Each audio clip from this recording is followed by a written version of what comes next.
Last time we met, we started statement 7 of Gongchik. Statement 7 of Gongchik says, the best view of all the views is the view that is actually, that comes with realization, the view that arises with actual realization. So basically, the gist of this is Kyobpa Rinpoche is saying, when you guys talk about view, there is, you could say, the temporary views that you might subscribe to in order to help you deepen your Dharma practice, deepen your Dharma understanding. But the view, right, that will dispel all confusion will only arise as a result of actually bringing, right, practice into your hearts and mind and actually applying them to overcome your mental defilements.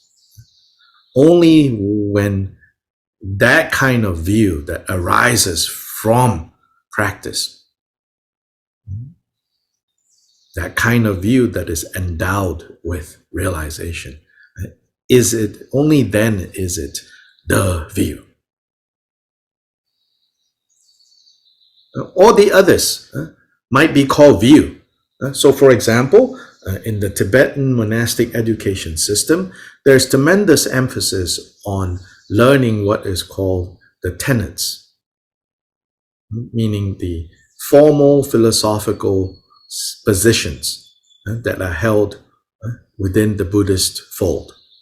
So in the Tibetan tradition, they say that there are basically four.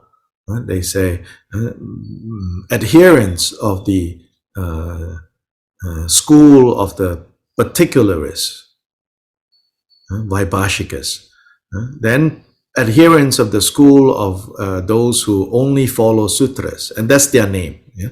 When they say only follow sutras, that is in contrast to those who also follow the Abhidharma. So they have this nickname, like, they are known as only following the sutras. That's the second. It's said to be more profound than the first one. Then followers of the mind only or only mind tradition, that's said to be more profound.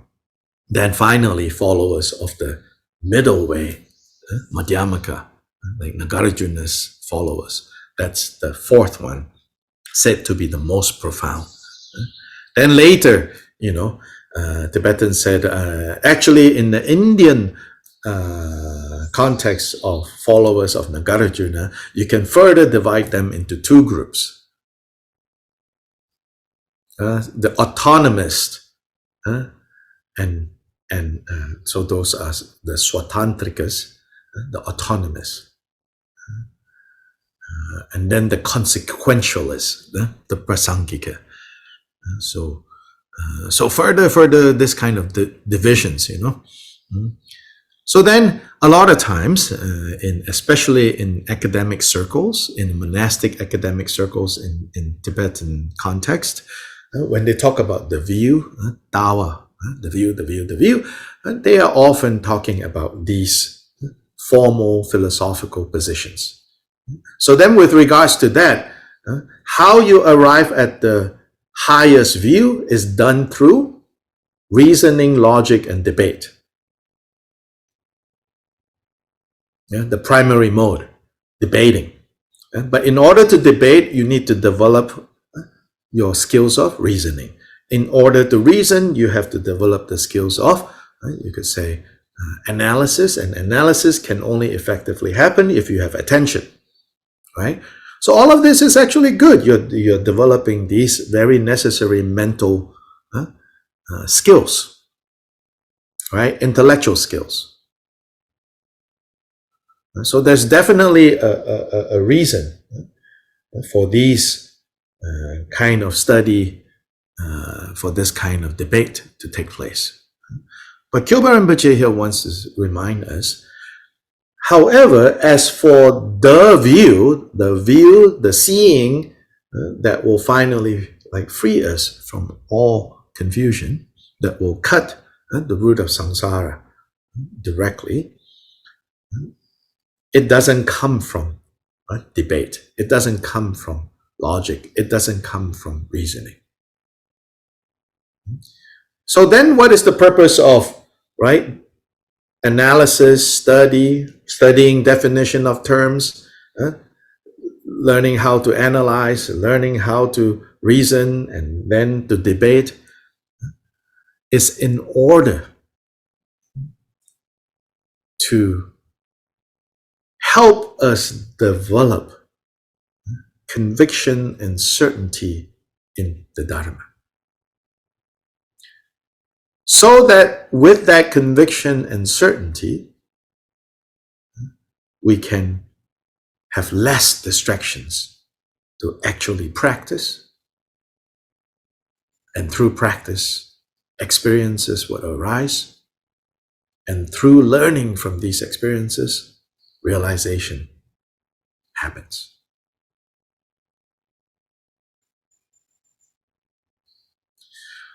But let's say, you don't need reasoning, logic, debate. You are a very kind of feeling-based, faith-based type, and you already, for some mysterious reasons, have real conviction in the Dharma. Now, just conviction with no understanding, I don't think works either. So don't misunderstand. I'm not saying, somehow you just like, oh, I believe. No. You need to have an understanding. And then that understanding is not just, understanding that you have on a good day, but understanding that is there, when suffering comes crashing down your head. That is real conviction. That's when you know you have real conviction. When bad news turn up. When good news turn up, you feel, oh, everything is empty and blissful. Unreliable.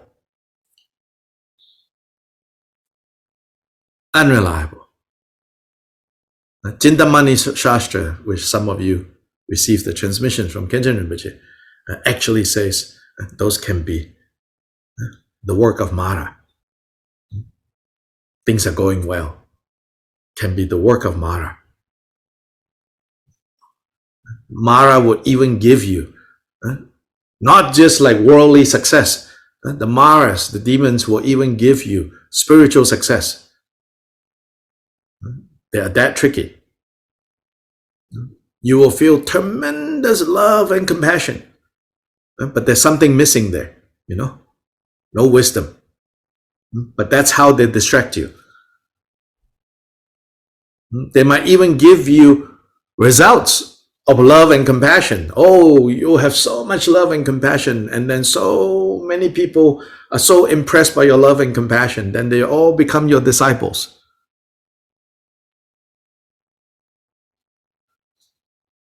But wisdom is missing. That's how they mislead. So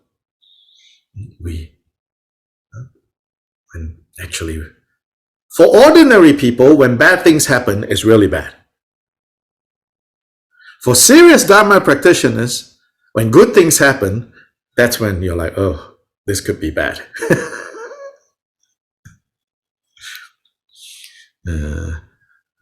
So since we're doing confession, I confess I'm not at that level yet. I'm still at the level of, when things are not going well, oh, this is bad.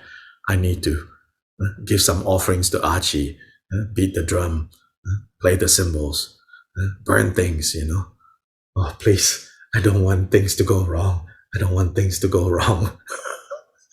I'm still stuck there, But really, ordinary people fear suffering, fear bad things. Bodhisattvas are not exactly fear. Bodhisattvas are alert and aware of the dangers of being misled by things seemingly going well. They are very vigilant. When things are going really well, they're very And the more well things are going, the more vigilant a bodhisattva has to conduct him or herself. No, we're not developing paranoia.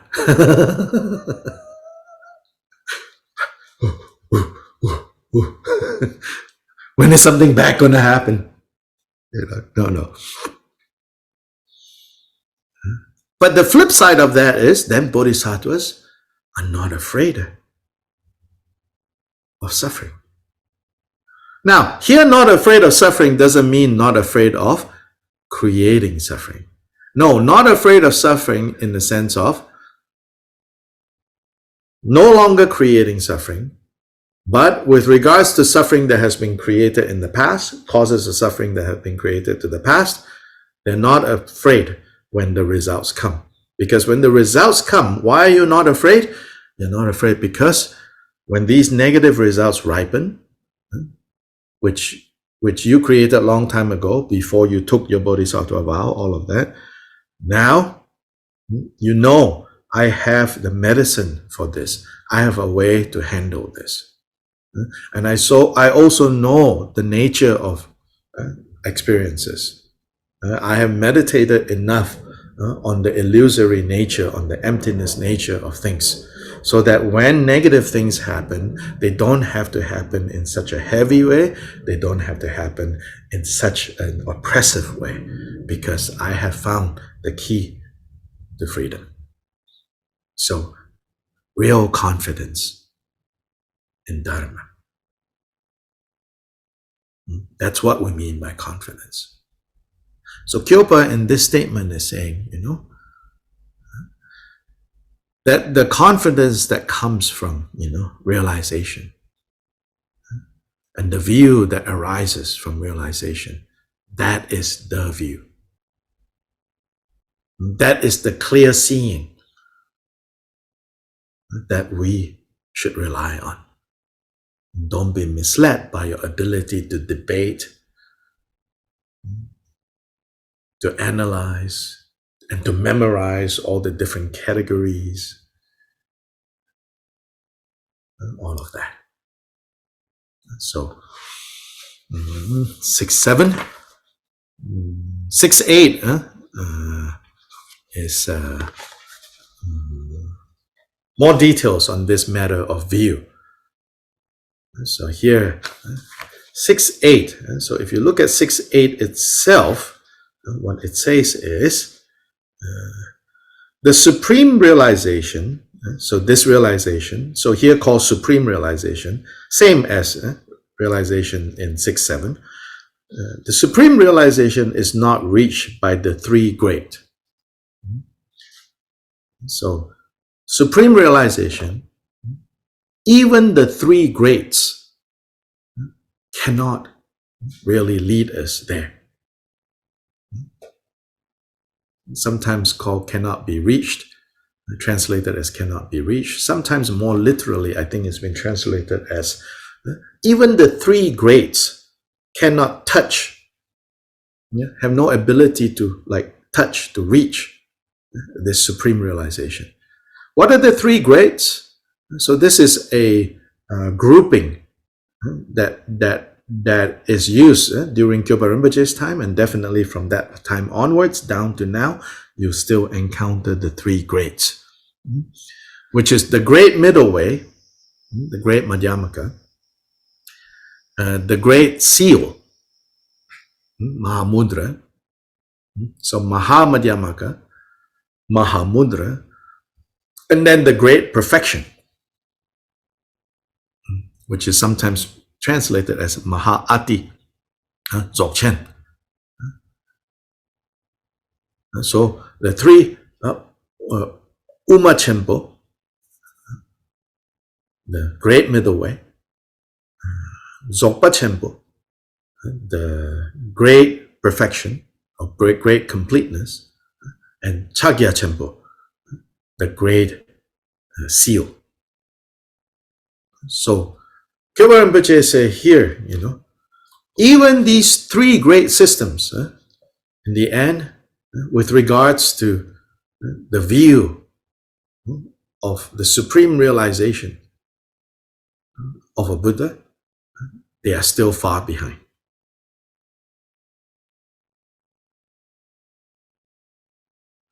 And so here, Khenpo Kunpal's commentary.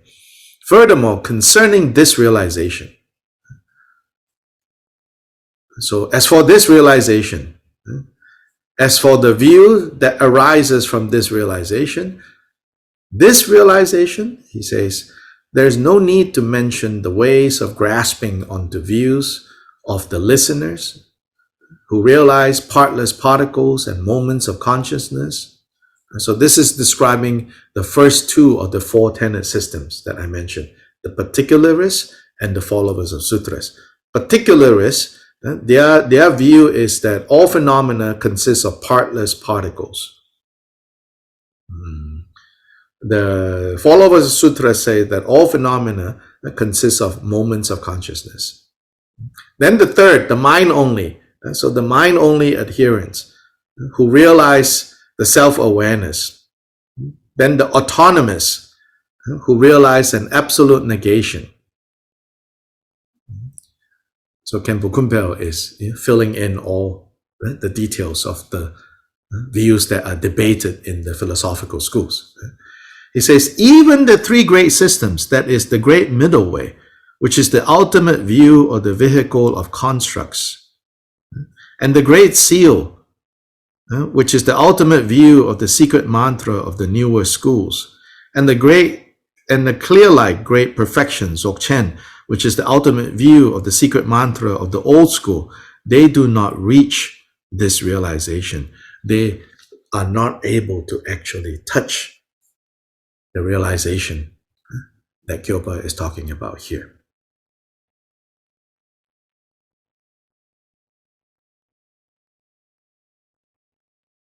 Because that realization is a realization of the view that is free from clinging to any words and concepts, such as freedom from elaboration, clarity emptiness, or awareness emptiness. So free from all of these words. Don't need any of these words. And it is free from grasping onto such views. It is the timeless inborn nature of mind, self-arisen wisdom that is beyond the intellect, the great inexpressible and unthinkable, which is directly seen through the collapse of dualistic appearances. Many words to talk about no words. This supreme realization is the great seeing of the unseen. So elsewhere it says, this great realization, and Naropa I think said, not seeing is seeing. What does he mean by that? Meaning not seeing any essence, not seeing any intrinsic nature in any phenomena. That is the seeing that we're talking about. And when you completely and fully, without mistake, see that, then all these words are unnecessary, meaningless. So when it says here, the systems of the three greats cannot touch this realization, it is not saying, like don't rely on these three systems. Know that these three systems, even them, can only take us so far, and in the end, like the final breakthrough, is not reliant on these. So the point is, how much more so all the other lower views?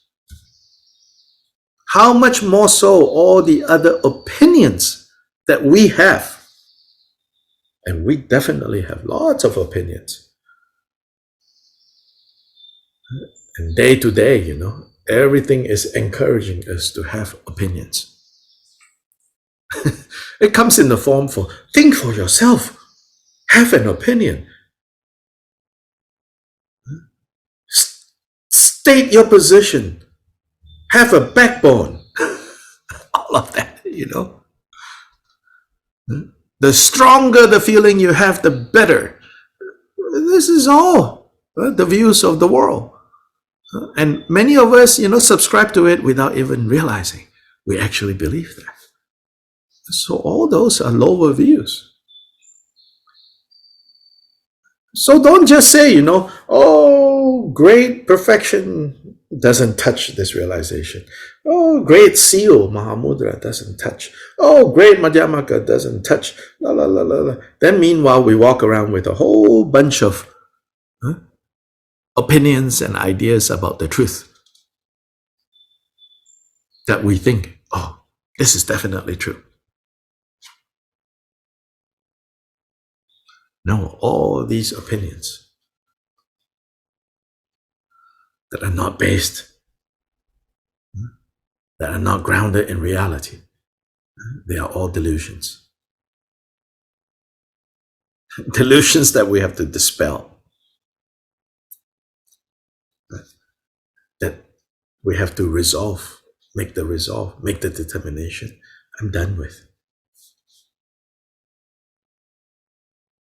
Especially good things happening in your Dharma practice, Maybe you even have a sense like, I'm starting to have, some people say this thing like premonitions and, some kind of ability to know, something's going to happen. And then you feel, oh, must be I'm doing well. No, must be Maras coming to distract.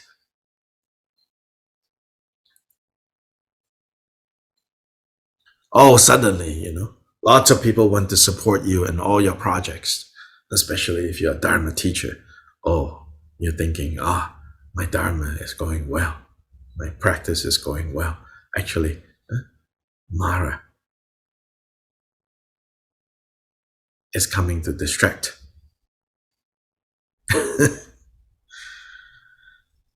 It is said in the summary. So this is a Perfection of Wisdom Sutra text.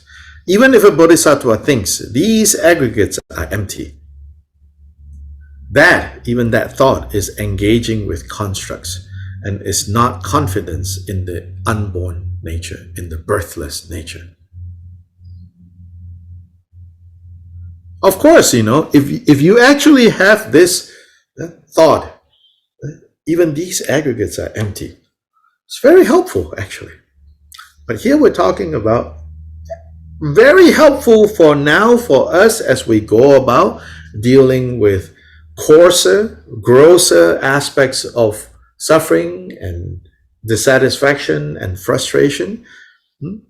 The ability to remember, oh, these aggregates are empty. Very good, very useful. But as for how does it compare to realization? Far. Not enough. This is a superimposition. Oh, okay, our aggregates are empty.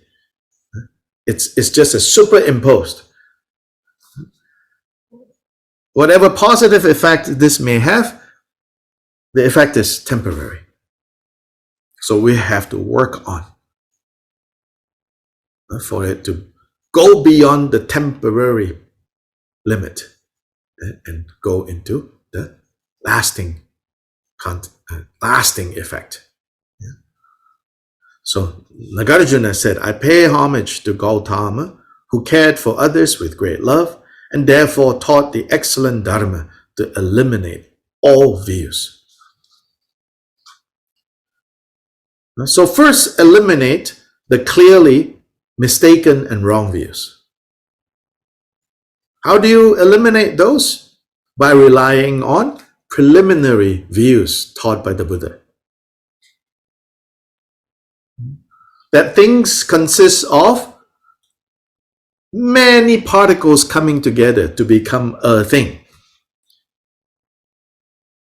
So first you have the understanding, or you're able to see things as a composite of particles, of parts. Then when you have more experience, you're able to see actually whether it's composed of parts or not, is only focused on the objective realm, the realm of objects, then you deepen, you adopt, you shift into a more refined view, which is understanding actually more important to know, to remember, that more important to remember than the fact that the objective realm is consists of compounded things, is how the perceiving subject, the mind, is consisting of momentary moments of mind. But even there, we don't stop there. Then the next more profound view is seeing how all experiences, all appearances is merely the appearances of this mind. And yet this mind has no substance, no essence to it. And now we have entered into the middle way, understanding. And so on and so forth. So it's not that we cannot have, right, these views. After all, Buddha taught these views, but we need to have them in a skillful way, understanding that they are earlier steps that we are taking in order to refine our view until it's no view. Now, regarding no view, in the older commentaries, they say, hold on, yeah. This is good. This is important. Let's see.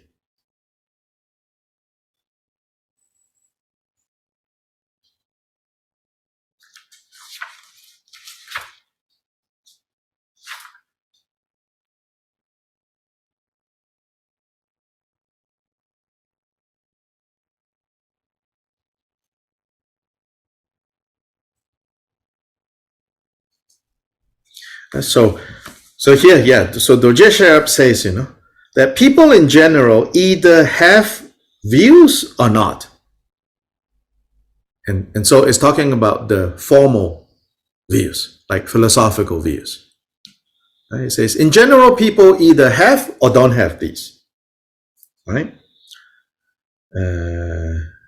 But, and then with regards to not having views, which we say, Buddhists don't have views. Dorje Sherab say, with regards to not having views, different people have no views for different reasons. Some have no view because they do not know what is to be abandoned and what is to be accepted. So some people have no views because they don't know.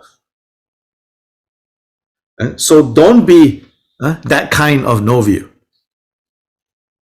So you might, read no views, go beyond views, and then, you are the type who don't like to think, then immediately you say, oh, yes, great, I don't have views. Meaning, I don't like to think, I don't like to study these things. Great, I don't have views. I must be close to being Buddha now. No, this is the wrong kind of no views. He says, so some have no view because they do not know. They do not even know what is to be accepted and what is to be rejected. Others, however, have realized the meaning of the original state and therefore have no need for any views. These are Buddhists. Buddhas, okay? And then as for those who have views, then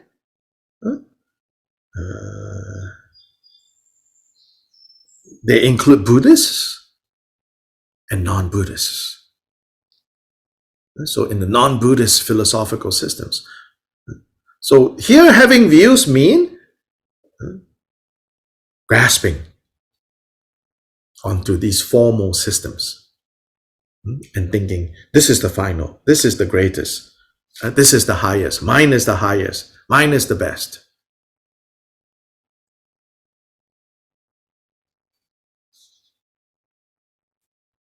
So although all of them have views, but because they lack realization of the way things are, as they are, direct realization, because they don't have direct realization, then they do not go beyond the confines of confused existence. They do not go beyond samsara.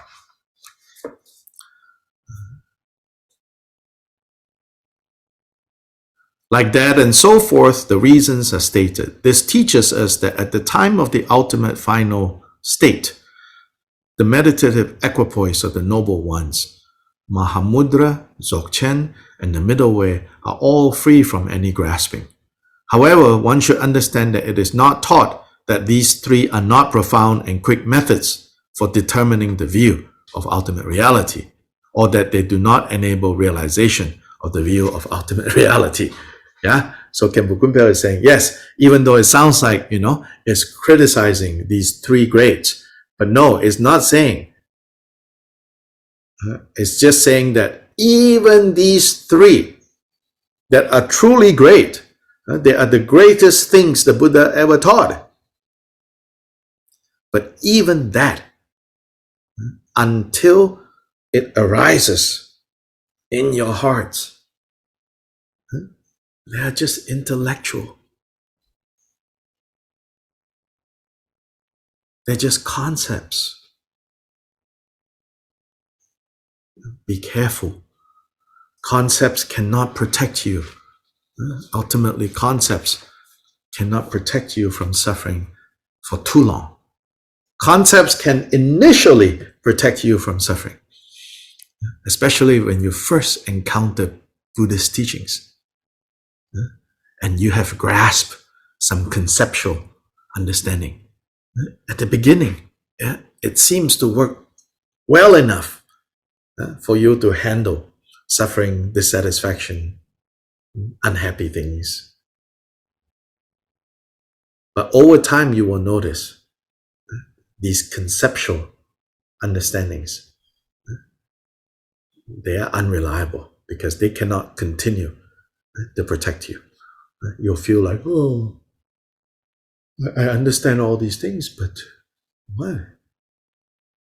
So often I have talked to people. I mean, it's very, very heartfelt. I'm not saying, that they are saying anything wrong. When they say, but I know this already, but then yet, yet it's like this, yet it's like that. But we cannot keep saying that either. If we keep saying that, I know, but yet, then you have gotten stuck, You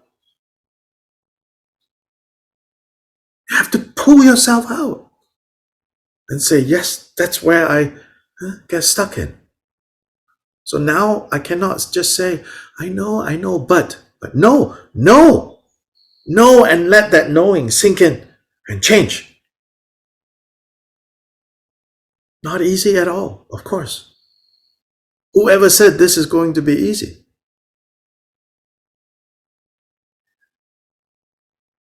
That's why determination to be free needs to be clear, needs to be stable.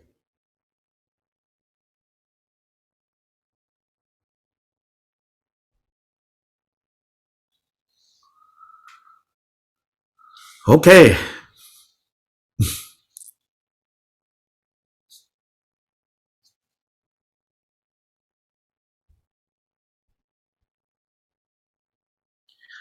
Page 10 of the opening recitations.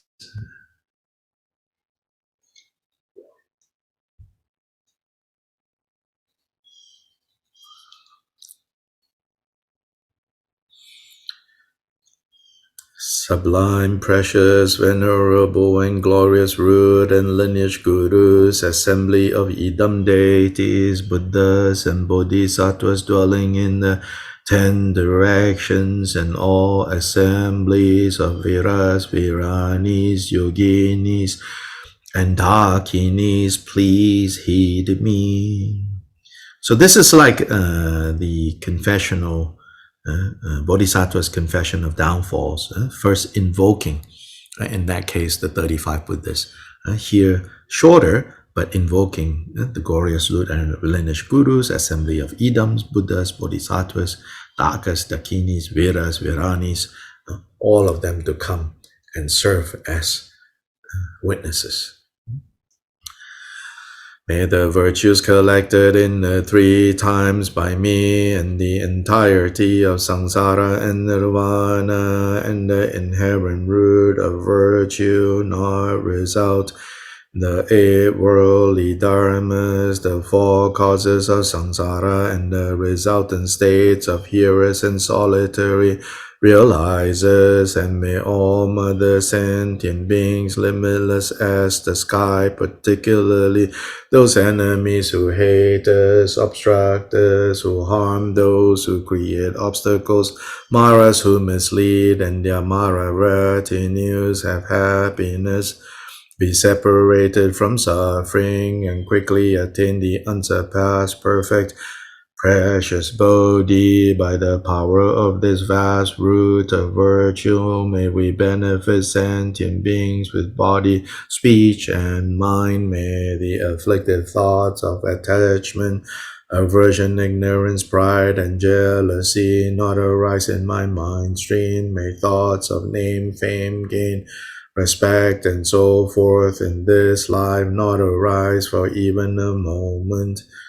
With my mind stream moistened by love, compassion, and bodhicitta, may I come under the care of virtuous spiritual friends, and having become as limitless as space, may I achieve the supreme attainment of Mahamudra in this very life by the virtues collected in the 3 times by me and the entirety of samsara and nirvana, and by the innate root of virtue, may I and all sentient beings quickly attain the unsurpassed, perfect, complete, precious Bodhi.